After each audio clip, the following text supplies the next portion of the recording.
Chers amis abonnés, bonjour. Je vous retrouve aujourd'hui pour vous parler de la dernière pleine lune de l'année 2023. Celle-ci aura lieu le 27 décembre à 1h33 pour l'heure en France, bien sûr. Alors c'est le dernier cycle de lunaison de l'année, la dernière pleine lune de l'année. Alors celle-ci, comme tous les ans, se fait dans le signe du Cancer. Vous voyez, pleine lune dans le signe du Cancer, alignement Soleil-Lune, 4°58. Alors, c'est une pleine lune bien dans son signe de prédilection, elle est dans le signe du Cancer. La Lune est donc dans son élément, si j'ose dire, puisque le signe du Cancer est un signe d'eau. C'est l'eau matricielle. La Lune également signe d'eau, qui marque la féminité, la maternité. C'est la vie familiale, les sentiments, la tendresse. Et c'est une pleine lune qui, en définitive, se déploie 2 jours après les fêtes de Noël. Donc, Noël, c'est la fête où on se retrouve en famille. Le moment de la communion des cœurs, soleil, et la communion des âmes. Voilà, c'est le moment où on aime se retrouver, les liens qui sont là, on aime les renforcer parce que on ne peut pas, comment dirais-je, mettre de côté ce brin comment pourrais-je dire, de mélancolie, de nostalgie qui peut également nous étreindre. Ce soleil-là qui marque le cœur est dans le signe froid et sec du Capricorne. C'est un soleil d'hiver. Et en face, nous avons toute la rondeur de la Lune qui marque les sentiments, la tendresse, ce besoin de se prendre dans les bras, de s'apporter de la douceur, de la tendresse, disais-je. Et on a quand même la conscience que le temps passe, ce soleil dans le signe du Capricorne, sous la maîtrise de Saturne. Les fêtes de Noël, c'est souvent le moment où on se rend compte que les anciens s'en vont et puis les enfants naissent, les petits-enfants viennent là grossir les rangs de la famille, alors que de l'autre côté, les anciens, les parents, les grands-parents ne sont plus là. On a donc quelque part une mélancolie, l'âme, le cœur bascule d'un état à un autre. On peut difficilement faire abstraction de la chose. Et puis ça peut être aussi le moment où ceux qui sont seuls, ressentent encore d'une façon plus aiguë leur solitude. Le cœur a froid, le cœur est seul, et on se remémore quelquefois son enfance où on était avec ses parents, les êtres que l'on aimait, et puis d'un seul coup, avec l'âge, le temps, on se retrouve seul. Vous voyez, donc c'est un moment toujours très particulier, cette fin d'année, et là, la pleine lune se trouve en parfaite analogie avec cette période de notre histoire, les fêtes de Noël. Et puis sur un autre plan d'analyse également, c'est la raison froide contre le rêve. Je dirais le principe de réalité contre le principe du rêve. Vous voyez, Lune, Cancer, Soleil, Capricorne. La raison froide qui prend du recul, qui est pondérée, qui approfondit, qui ne se laisse absolument pas gagner par les sentiments, les émotions. Et puis en face, on a cette lune en Cancer qui est tout le contraire, qui est complètement dans les sentiments, dans le rêve, l'évasion. Vous voyez, principe de réalité opposé au principe de, je dis le principe du rêve. C'est pas une très très belle formulation, mais je pense que vous me comprendrez. Donc voilà un petit peu le climat. On a donc une pleine lune qui est plutôt, pour l'instant, dans son climat. La Lune est une planète d'élémental eau, donc l'eau c'est du froid et de l'humide. Le Cancer est un signe d'eau froid et humide. Le Capricorne est un signe de terre froid et sec, et le Soleil est chaud, chaud et sec. Donc le Soleil et le Capricorne ont en commun le sec, et la Lune avec le Cancer ont en commun froid et humide, ils sont en parfaite fusion. Voilà. Alors on va voir maintenant ce que cette pleine lune entretient de relations avec ses autres comparses du système solaire. Et puisque le Soleil est en Capricorne, on va positionner immédiatement Saturne, qui a maîtrise sur le Soleil, pour voir un petit peu ce qui se passe. Alors Saturne, voilà. Saturne est à 2 degrés 49 du Capricorne, et il est dans l'harmonique, il est au sextile du Soleil, et au trigone de la Lune. On a donc là cette pleine Lune qui trouve son point d'ancrage, c'est qu'à de le dire, dans le signe des Poissons, avec Saturne qui est en transit actuellement dans le signe des Poissons. Alors, on voit que là, il y a un contrôle, il y a un ancrage. Ça renforce, il est vrai, les valeurs de Saturne que je viens de vous parler. Le temps qui passe, la mémoire. Saturne, c'est ce qui régit le passé. Hein. C'est vraiment le principe de réalité, là. Soleil, Saturne, on est en plein dedans. C'est quand même un Saturne qui est sous la maîtrise de Neptune, donc un Saturne qui laisse quand même pénétrer cette part neptunienne d'émotion, d'intuition, de ressenti. Il n'est pas totalement hermétique, il est quand même obligé de s'adapter aux signes et à la planète qui ont maîtrise sur lui, donc Neptune, donc il est obligé quand même de faire preuve d'un petit peu plus d'adaptabilité et de souplesse, et on voit qu'il est à l'intersection en harmonique de cette pleine lune, donc ça marque un équilibre, ça marque une stabilité, et puis ça marque une très très grande profondeur dans les sentiments. C'est clair, là on est... comment pourrais-je vous exprimer cela c'est l'attachement intemporel. Voilà, il y a une forme d'intemporalité dans cette pleine lune. Alors, puisque Saturne est dans le signe des Poissons, on va positionner Neptune. Alors, vous savez que Neptune est dans les derniers degrés du signe des Poissons. Hein, je ne vous apprends rien, maintenant vous le savez.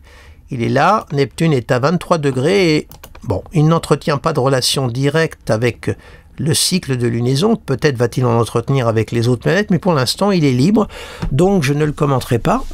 Il n'y a pas lieu pour l'instant de le commenter. Il est planté dans son signe, les Poissons. Alors on va positionner Jupiter, parce que Jupiter, comme vous le savez aussi, c'est un des gouverneurs des Poissons avant que l'on découvre Neptune. Alors on va positionner tout de suite Jupiter, pour rester dans une cohérence de maîtrise. Je reviendrai au rapide ensuite. Jupiter, lui, est en Taureau, comme vous le savez, il est là. Voilà. Alors c'est intéressant, vous voyez, ce Jupiter est beau, trigone Soleil, sextile Lune. Donc on a quand même une pleine lune, vous voyez, qui est quand même en harmonique. Regardez, elle a Saturne d'un côté et Jupiter de l'autre, les deux reliés par sextile. C'est quand même, pour l'instant, une très belle configuration. On voit que cette pleine lune est plutôt harmonieuse, contrairement à la nouvelle lune précédente. Vous vous souvenez, hein, la nouvelle lune précédente qui était en Sagittaire, dans la conjonction de Mars. Hein. Là, on a une pleine lune, par contre, qui est beaucoup plus harmonieuse, dans un climat de détente, de jovialité. Le Taureau est le signe de la gourmandise, des plaisirs de la table, de la joie de vivre. Jupiter est le fameux jovial. Vous savez, la jovialité, ça vient de Jovi, Jupiter. Hein, c'est la même racine quand on travaille un petit peu sur la sémantique. Eh bien, ce Jupiter vénusien est en aspect harmonique avec la Lune. On a un beau sextile et le Soleil. Donc, ça veut dire que là, il y a une joie de vivre. Il y a on est dans une expression quand même de ses sentiments, on est dans un bonheur, on est dans un besoin de se rassembler pour partager ces moments de sentiments et de tendresse. Hein. La Lune, c'est également la planète du clan.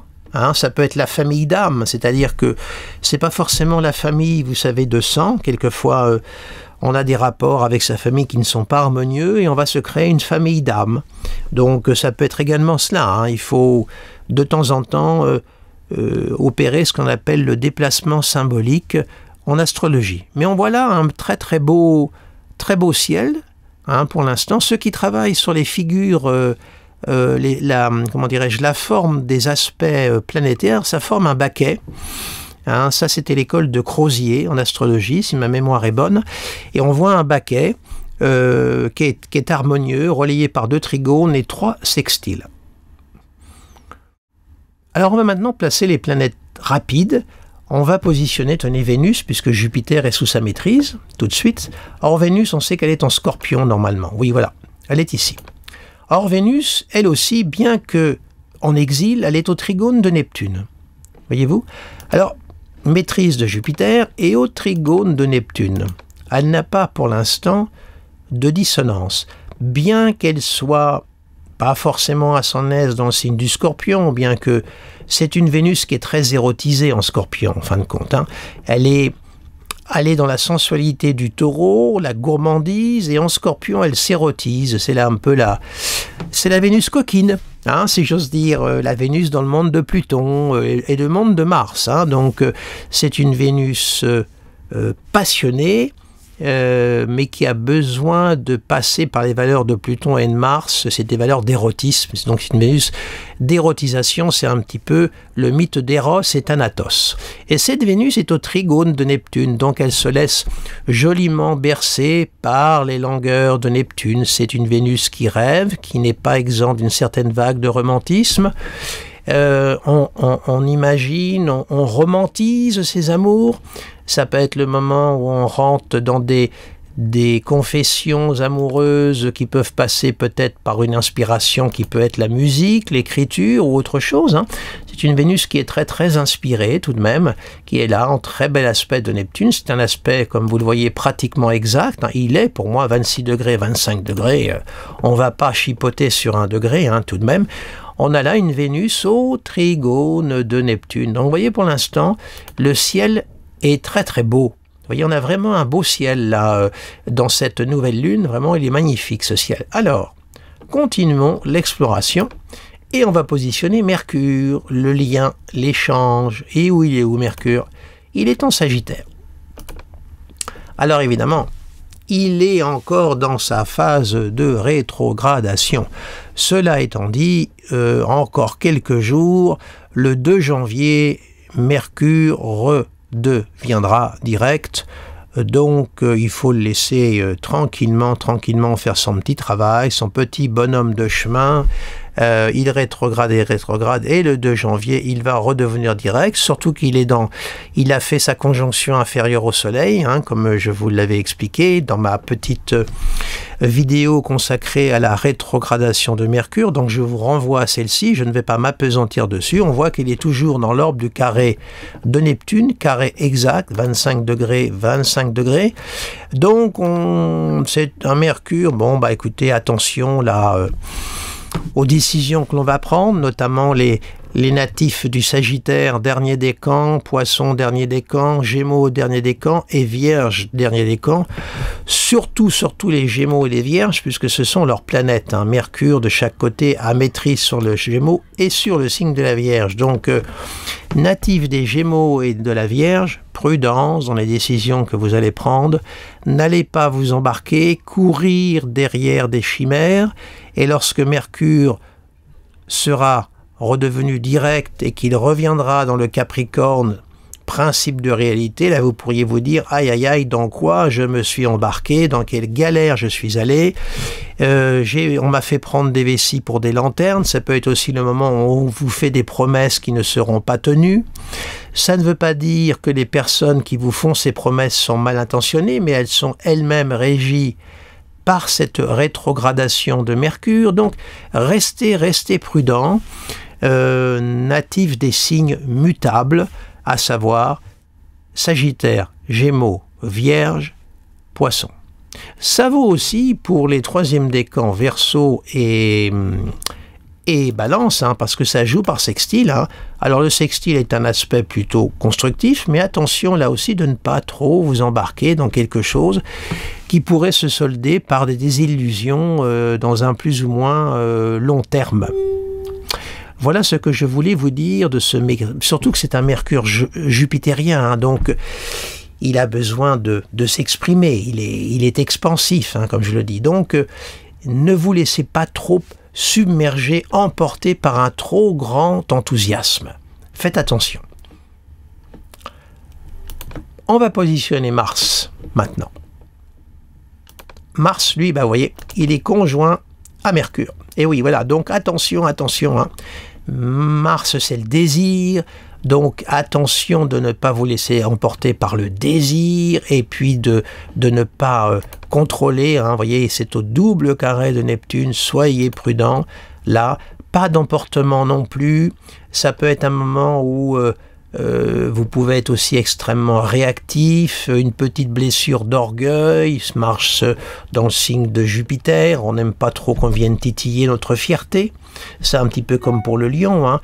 Donc ne montez pas trop dans les étages, si c'est le cas, prenez du recul, ne vous laissez pas embarquer hein, par cette conjonction, puisque là, elle est en formation, puisque Mercure rétrograde et Mars avance. Donc elle est en pleine formation, elle est très forte cette conjonction.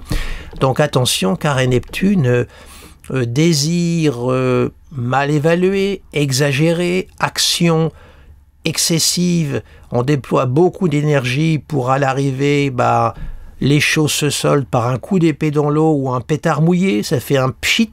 Attention, attention, restez prudent. Hein. Également prudence durant vos déplacements, parce que c'est l'axe de la mobilité, Sagittaire, Gémeaux, hein, donc pas d'emballement. Ok? Voilà. Alors maintenant, on va positionner Uranus.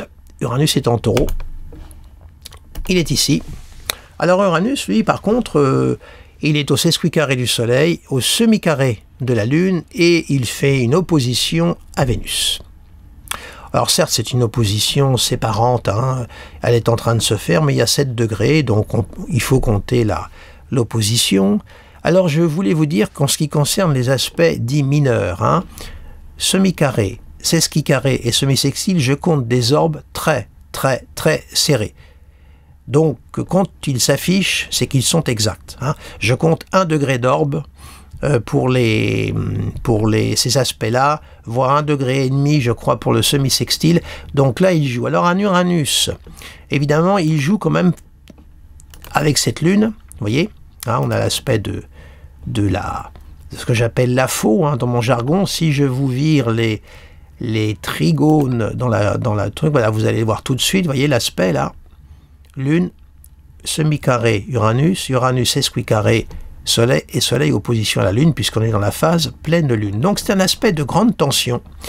C'est toujours des aspects très, très, comment dirais-je, c'est assez difficile à dépasser, ces aspects-là. Hein. Alors ça vient se mêler un peu à cette pleine Lune, donc, comment dirais-je, s'il y a des éléments sur le plan affectif, hein, qui venaient d'un seul coup contrecarrer, bousculer l'ambiance que vous avez fait, ce besoin d'harmonie, de bonheur au sein des vôtres ou autres, écoutez, ne rentrez pas en bisbille, justement, Mercure-Mars, laissez passer, prenez du recul, jouez la secondarité et la raison résonante d'un soleil Capricorne, ne vous laissez pas emporter, prenez le recul nécessaire, la Lune va avancer rapidement, donc cette configuration-là va très très vite se défaire.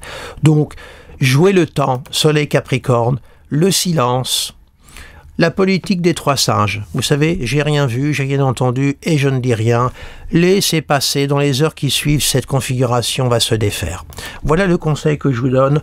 Tout simplement, s'il y avait vraiment un événement inattendu, n'allez pas l'amplifier par cette conjonction Mercure-Mars au carré de Neptune. N'allez pas rajouter de l'eau, pas de l'eau sur le feu, mais plutôt de rajouter, alimenter la configuration. Voilà.